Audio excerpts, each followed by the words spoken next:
Assalamu alaikum. Hello, this is Lukman Sir here. Welcome you all to study from home. Let's start with class 7 Social Science Geography, chapter 4 and part 7. What is moisture? आज हम moisture के बारे में discuss करने वाले हैं. हाँ, moisture when water evaporates from land and different water bodies it becomes water vapor. हाँ, जब पानी पृथ्वी एवं विभिन्न जलाशयों water bodies different water bodies से क्या होता है एवोपरेट्स होता है तो यह क्या बन जाता है बेटा इट बिकम वाटर वेपर बन जाता है. Moisture is the air at any time. वायु में किसी भी समय जल बाष्प की मात्रा को क्या बोलेंगे इज नोन एज ह्यूमिडिटी. इसको हम ह्यूमिडिटी बोलेंगे. नेक्स्ट जब वायु में क्या है when the air is full of water when the air is full of water यहाँ पे लिखा है ना full of water vapour we call it a humid day. हम क्या बोलते हैं इसको ह्यूमिड डे बोलेंगे. जब वायु में जल बाष्प की मात्रा अत्यधिक होती है तो उसे हम क्या बोलेंगे बेटा ह्यूमिड डे बोलेंगे. और as the air gets as the air gets as the air gets warmer it is a capacity to hold the water क्या पढ़ा हमने बेटा when the air is full of water vapor we call it a humid day. As the air gets warmer its capacity to hold the water vapor increases and so it becomes more and more humid. On a humid day clothes take longer to dry and sweat from our body does not evaporate easily making us feel very uncomfortable. इससे क्या हुआ इसकी जल बाष्प के धारण करने की क्षमता बढ़ती है और इस प्रकार यह और इससे अधिक उससे क्या होती है बेटा vapor increases hold the water increases and so that becomes more and more humid. इसलिए दिन में कपड़े सूखने के काफी समय लगता है और हमारे शरीर में पसीना आसानी से नहीं सूखता और हम असहज महसूस करते हैं अनकंफर्टेबल महसूस करते हैं making us feel very uncomfortable. हम अनकंफर्टेबल महसूस करते हैं. आया समझ में तो वापिस समझाऊं बेटा ओके उम्मीद है समझ में आ गया ही होगा. नाउ नेक्स्ट ये थ्री लाइंस को हम डिस्कस कर रहे हैं. When the water vapour rises it start cooling. The water vapor condenses causing formation of droplets of water. Clouds are just the masses of such water droplets. When these droplets of water now next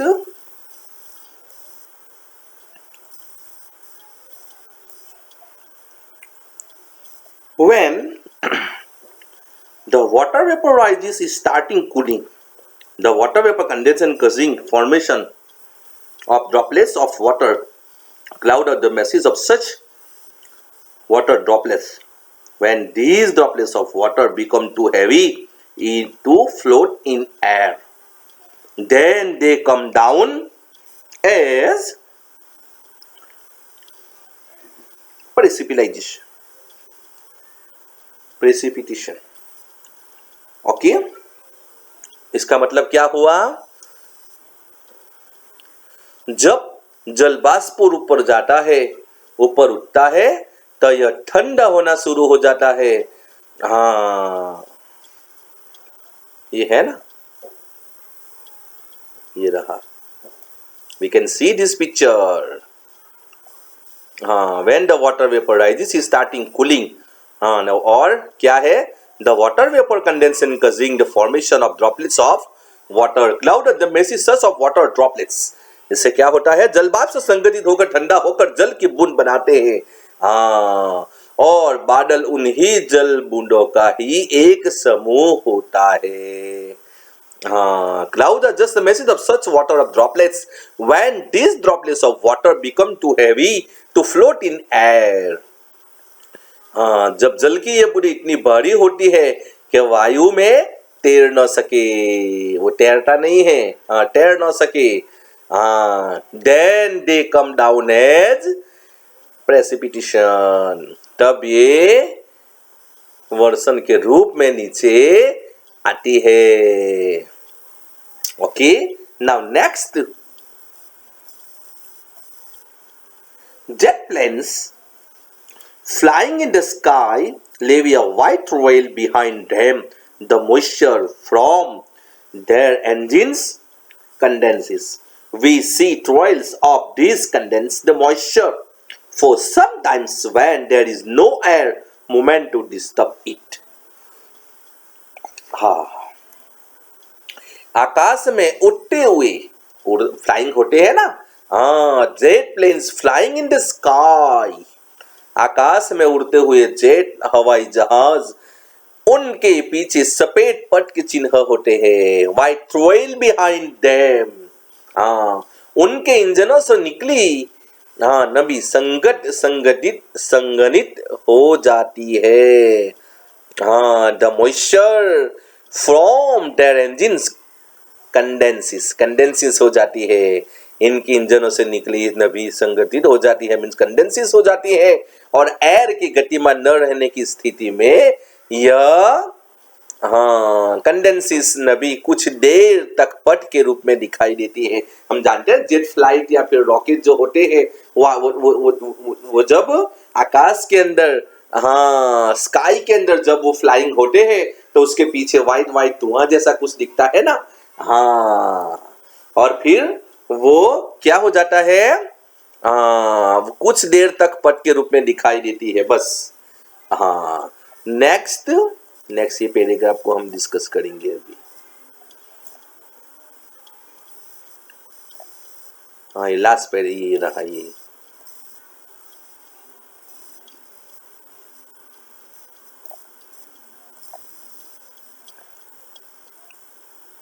this paragraph precipitation that comes down to the earth that come to the earth in liquid form is called rain this is the definition of rain most of the groundwater comes from the rainwater plants help preserve water when trees on hills sides are cut rainwater flows down the bare mountains and can cause flooding of low-lying areas. On the basis of mechanism, there are three types of rainfall: the conventional rainfall, the orographic rainfall, and the cyclonic rainfall. पृथ्वी पर जल के रूप में गिरने वाला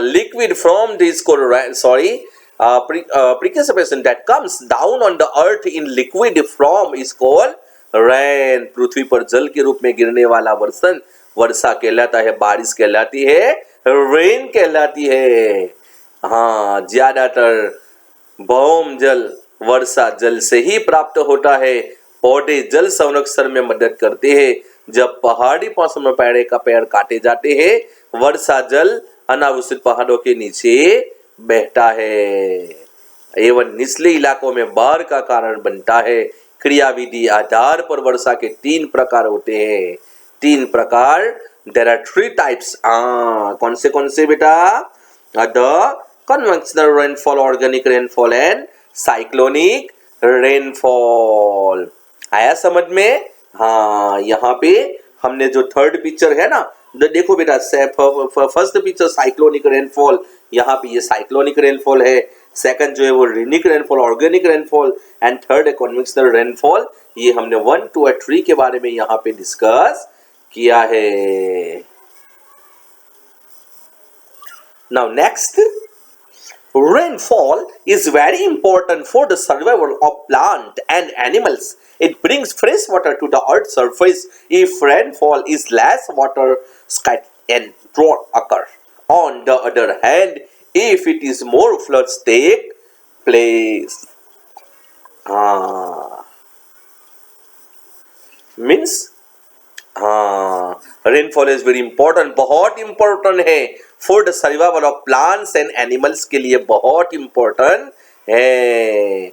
इससे क्या होता है, fresh water to the earth surface, earth surface में क्या होता है, फ्रेश वाटर मिलता है। यदि बारिश कम हो तो जल की कमी, पानी की कमी की वजह तथा सूखा यानी दुकाल जैसा होता है ना, सूखा पड़ जाता है।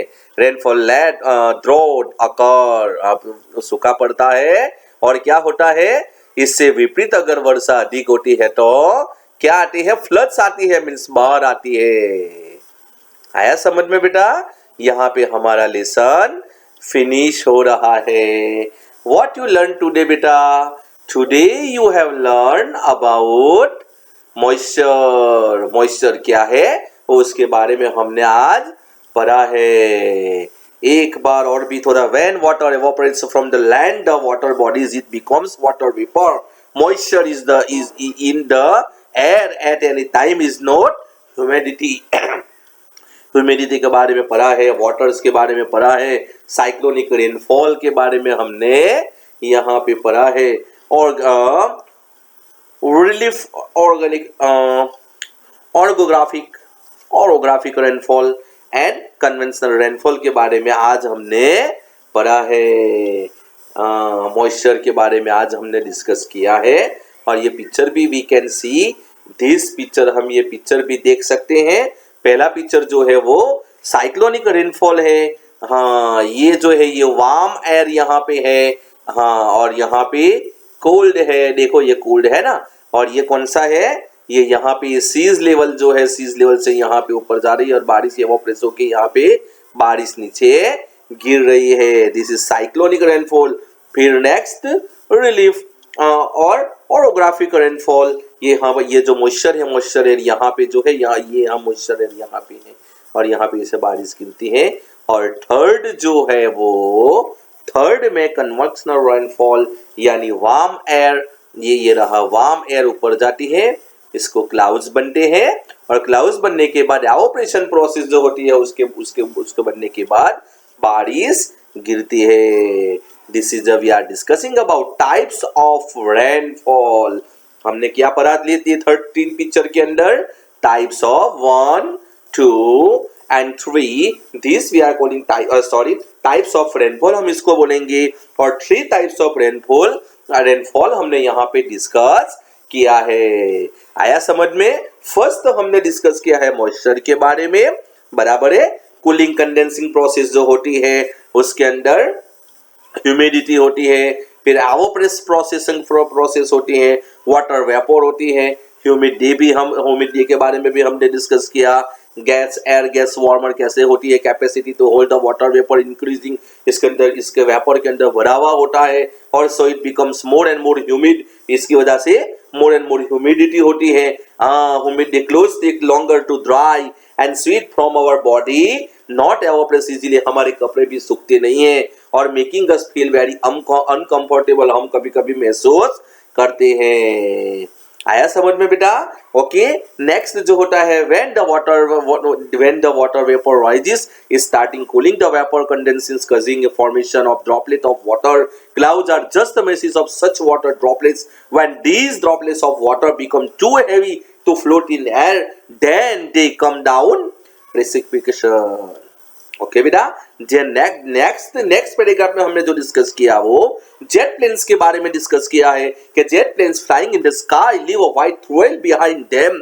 वो the moisture from their engines condenses we see trail of this, हम पीछे रॉकेट के पीछे देखते हैं ना व्हाइट कलर का धुआं जैसा जेट प्लेन्स के पीछे। हाँ, sometimes when there is no air movement to disturb it.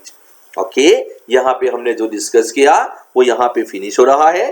फिर नेक्स्ट जो है लास्ट पैराग्राफ जो है वो precipitation that comes down to the earth and liquid from the is called rain. Rain के बारे में हमने डिस्कस किया है और 3 टाइप्स के रेन जो है वो पिक्चर्स में भी दिए गए हैं, उसके बारे में भी हमने डिस्कस किया है। और रेनफॉल तो इंपॉर्टेंट क्यों है? सर्वाइवल ऑफ प्लांट और एनिमल्स के लिए इंपॉर्टेंट है। It brings fresh water to the earth surface. वो फ्रेश अर्थ को जो है वो फ्रेश वाटर मिलता है। इफ रेनफॉल इज लेस, जहां पे बारिश कम होती है, इज लेस कम होती है, वाटर स्क्वेंटी एंड ड्रॉप अकर, कभी कभी वाटर बारिश कम होती है तो दुकाल सूखा भी पड़ने के चांसेस ज्यादा होते हैं। On the other hand if it is more, जब जहां पे भी बारिश ज्यादा होती है, फ्लड्स टेक प्लेस, बाढ़ आती है, फ्लड्स आता है। इसी तरह यहाँ पे हमारा मॉइस्चर जो टॉपिक है यहाँ पे पूरा हो रहा है। ओके स्टूडेंट्स, हाँ, end of part 6 you have learn moisture. हमने मॉइस्चर के बारे में आज यहाँ पे पढ़ा है। Next should be exercise notes. Okay students, so take care, stay home and stay safe. अस्सलाम वालेकुम।